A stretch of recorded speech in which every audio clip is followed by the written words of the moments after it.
Welcome to Cooking with Sally J. This time I didn't have to walk around everything because my granddaughter Chelsea's here and she turned me on. So, I know that sounded stupid, didn't it? Oh well, it's whatever. She's over there laughing because I said it wrong. Anyway, we're going to make homemade pizza right now. And so what we're going to start with is 2 cups of very warm tap water. This is a recipe I got out of Betty Crocker cookbook, but I did other things to it to make it my own because typically a pizza recipe will do 2 regular pans, but it just barely does 2 regular pans, so I like to have a little bit more to make it a little thicker, or to put it in a larger pan. So, pretty warm to the touch. So I told you 2 cups, not 2 cups.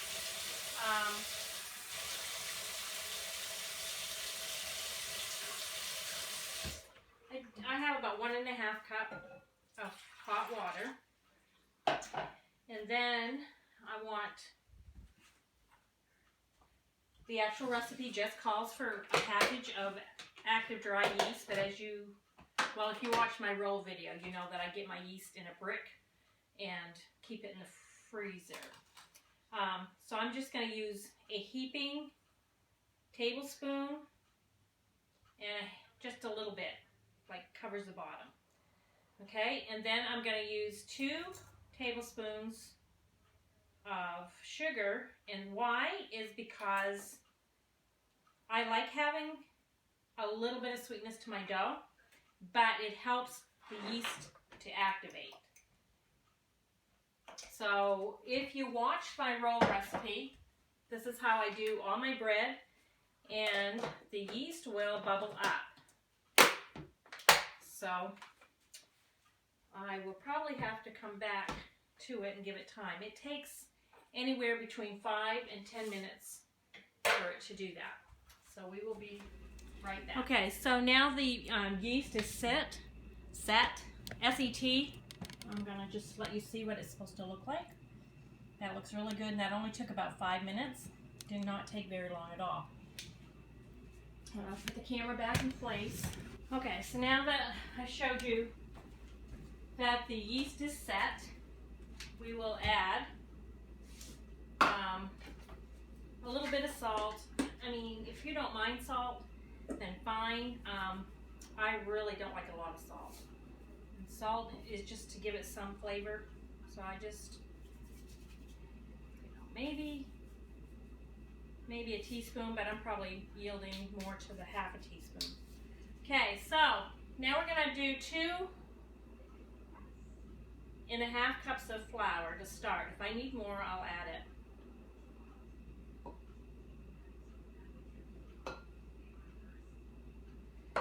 Okay, and you need 6 tablespoons of oil.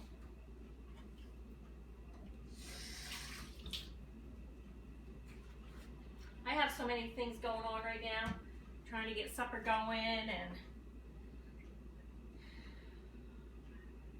I run better when I do that though. 2. Okay, the recipe says 3, but my recipe says more, so I'm about 4 in a little bit. So maybe 4 1/4 of oil. And then the 2.5 cups of flour, and you're just going to stir it.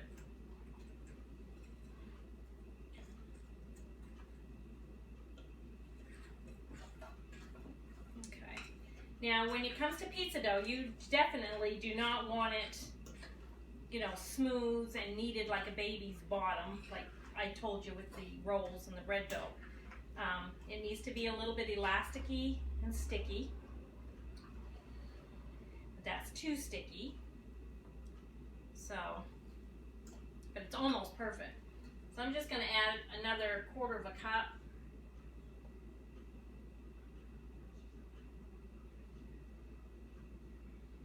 And then I'm going to shape it with my hands. just going to incorporate that a little bit with my hands, and it gives it a really, really nice texture.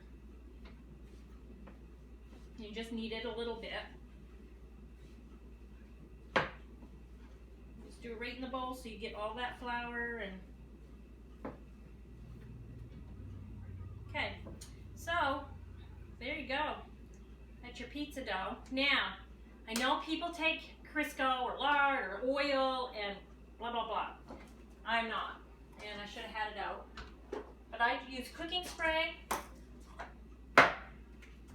You know, I keep saying because it's less calories or whatever, to look at me, you think, oh, she don't worry about calories. But believe me, I'm not a big eater. It's just, I don't know.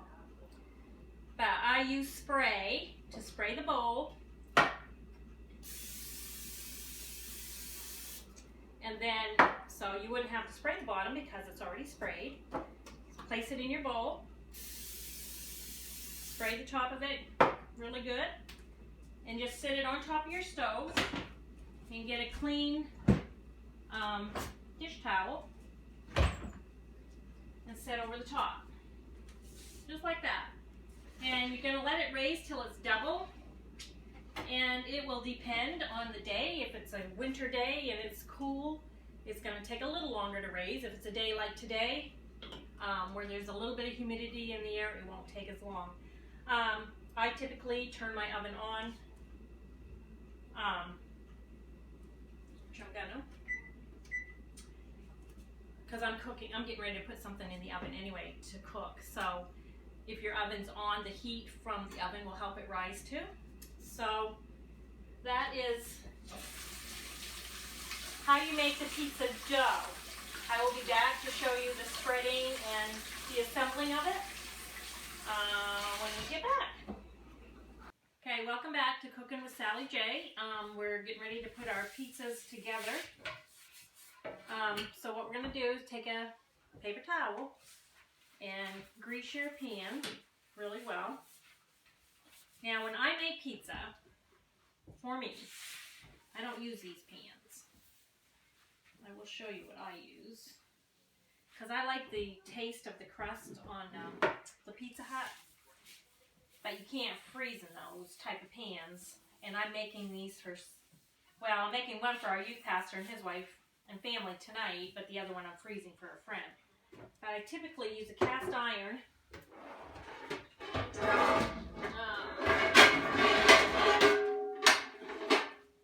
And they're heavy. I like these, and the pizza is so good in those. But most of you are not going to have that. You're going to have regular pizza pans. So here's my pizza dough. I'm just going to take my finger and divide it right in half.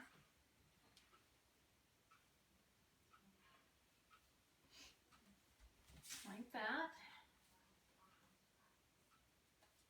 And we're going to spread around. Now I don't flip it around. Let's see, that's why I don't flip it around and get holes in it. And you just take it and spread it. And after you get it spread, you can fix the holes. You don't have to get stressed out over it. I used to. I remember when I first made pizzas, when we were first married and stuff, I used to stress out so bad. It's like, oh, it's got holes in the middle and it won't stretch out. And all that stuff. You don't have to stress out over that stuff.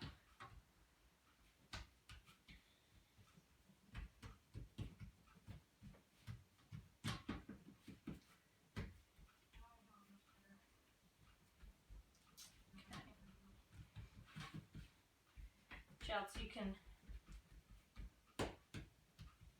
wait just a second, no, never mind. Keep telling my granddaughter when to shut it on and off, and I guess I wasn't quite ready yet because I wanted to show you at least one of them done. Okay, so here's your dough in this pan. We will put stuff on it in a few minutes. Okay.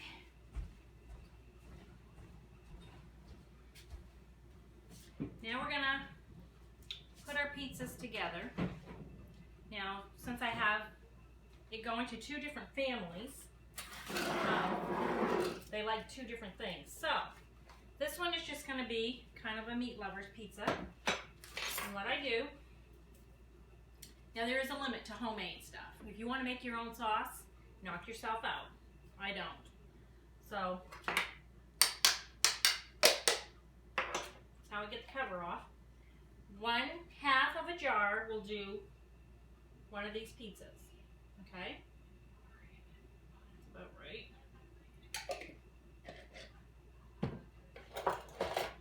And you just spread it.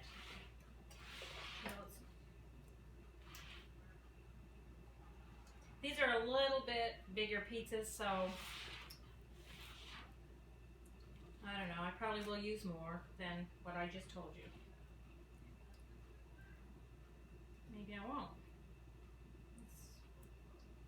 If you like more sauce, you can use more, of course, that's totally up to you. Okay, so now this family, both families are going to want Hamburg on it. So I just take mine. I don't bother greasing my plate. I just stick my Hamburg in there to fry it.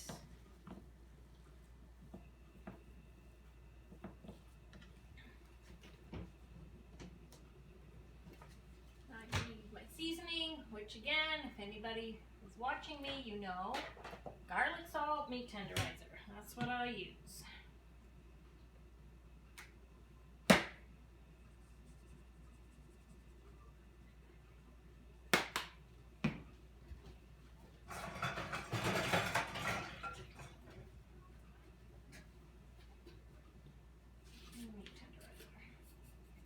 And we're going to fry that up. While that's getting ready to fry up, we're going to get the cheese and put the cheese on first. That is something that most people don't do.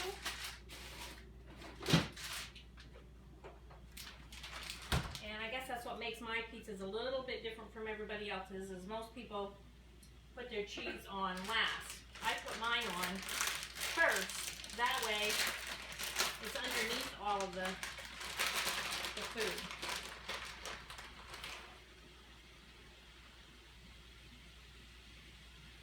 Now, when it's almost done cooking, if you want to add a little more cheese to the top of it, that's up to you. You can. I sometimes do, I sometimes don't. It just depends on if I have enough cheese or not.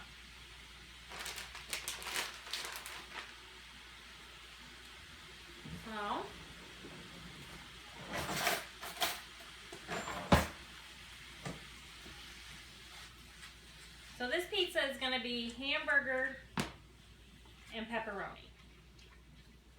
And the next pizza is going to be onion and green pepper, hamburger pepper. Now, typically, what I do with mine, because I love onions and green peppers, all that, I just do them first, and then I add my hamburger to it, and they're all together. But where it's two separate families, and they like two separate things, then I'll just divide the hamburger up, and I'll cook the green peppers and onions separate. Sometimes I cook the pepperoni in with it too. If it's the kind of pepperoni you cut off the stick, I will sometimes cook it in with it, but most of the time I just lay it over the top.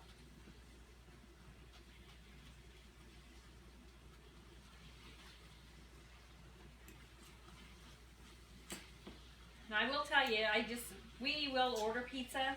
I like Pizza Hut pizza. I like my own pizza better, because sometimes just the thought of getting up and making it, it's like, let's just order it. But I really do like the flavor of mine better. Okay, so that's all cooked up, and we are gonna put it out over the thing. Pizza. I thought I had a slotted thing, but I don't, so it's no biggie. Just hold it up. You don't want a lot of grease with it, but that's another reason why I don't put anything in the pan, because hamburger seems to have its own grease. You don't really need the extra oil or butter or anything in your pan when cooking it.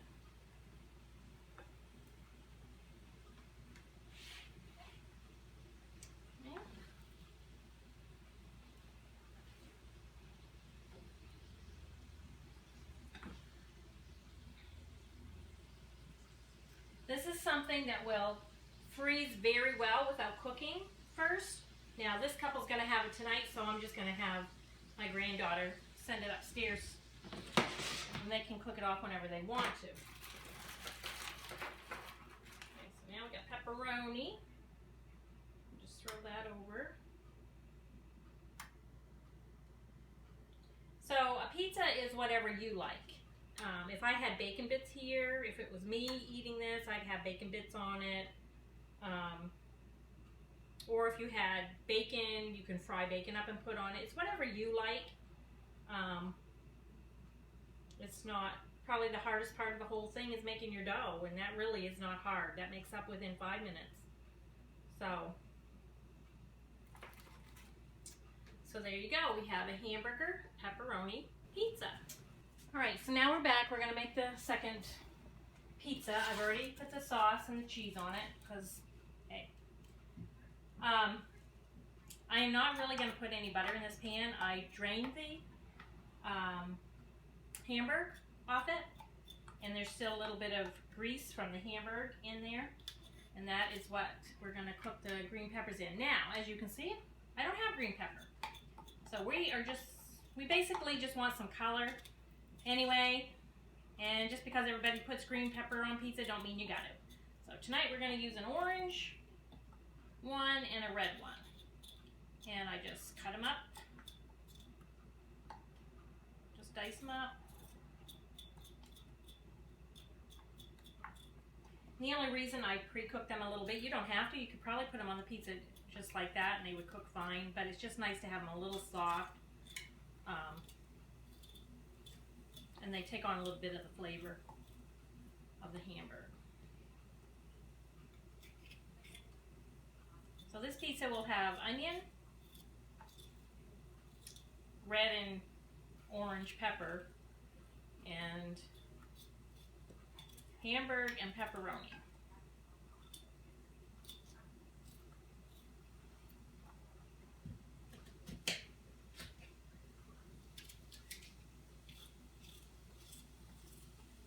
I'm all excited because I've got almost 15,000 steps in. That's me. That's what I like to do, and that has not been happening for a while.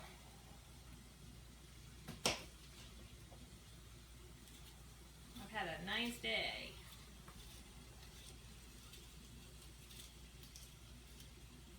All right. I'll put it all in. Don't want to waste it. Okay, so we're just gonna cook that up till it's just a little soft.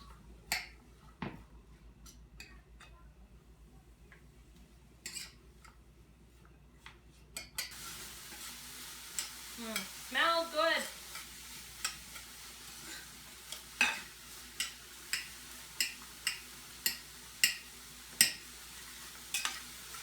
Now, pizza is something that you can, if you know somebody that's ill, like maybe a lot of seniors don't like pizza, but you'd be surprised. I was told at camp meeting, oh, don't make pizza because the older people won't like pizza. Well, let me tell you something. I made it one year and it was their favorite meal, so we do it every year now. People like pizza, but the thing I want to tell you is it's freezable and it works very well frozen. And that's why I'm taking the time to, instead of stopping with that pepperoni pizza, just showing you this one. Okay, so again, I'm just going to take this and put it over the pizza. You can make it look as pretty as you want. I really don't get off too much on pretty, okay? So there's that. The hamburger's cooled enough that my hands can get in it. I just sprinkle the hamburger over it.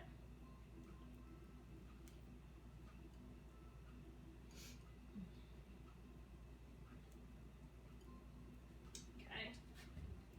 And finish it off with pepperoni.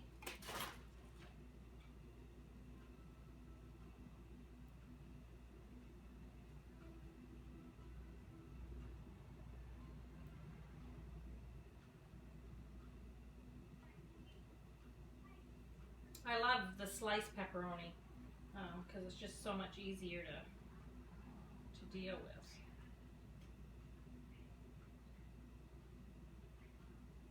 Okay. Okay. So there you have it. You have peppers and onion and pepperoni and hamburger pizza and cheese, of course. So now what I need to show you is to prepare it for freezing. This is all set. I am not going to cook it off first. I take some press and seal. You're going to need 2 strips of it because it's definitely not wide enough.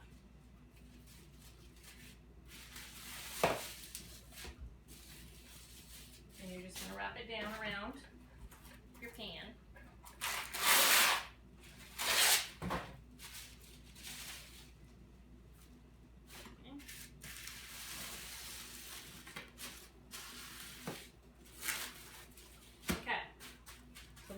And good, but you want to make sure that it's secured from frostbite or whatever. This one will be eaten sooner than later, so I'm not really too worried about it, but I still do it this way. And you take your tin foil and you place that right over the top.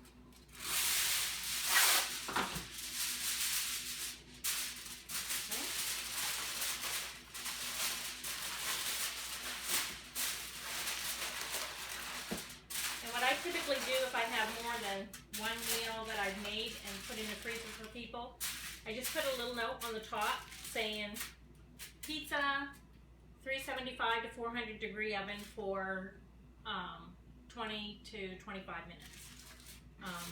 And that's all you have it. So I hope you enjoyed our time with Cooking with Sally J. I know I'm a little spastic. I always kind of bite off more than I can chew, but it was things I was cooking today, so I thought, well, I might as well just do it all together. So anyway, I hope you enjoyed this, and if you've liked it, go to the YouTube channel and hit subscribe if you haven't already done that. If you make stuff, put it on my Cooking with Sally J Facebook page and show people what you've done. It's fun to watch what everybody's done. I've had a lot of people do my rolls.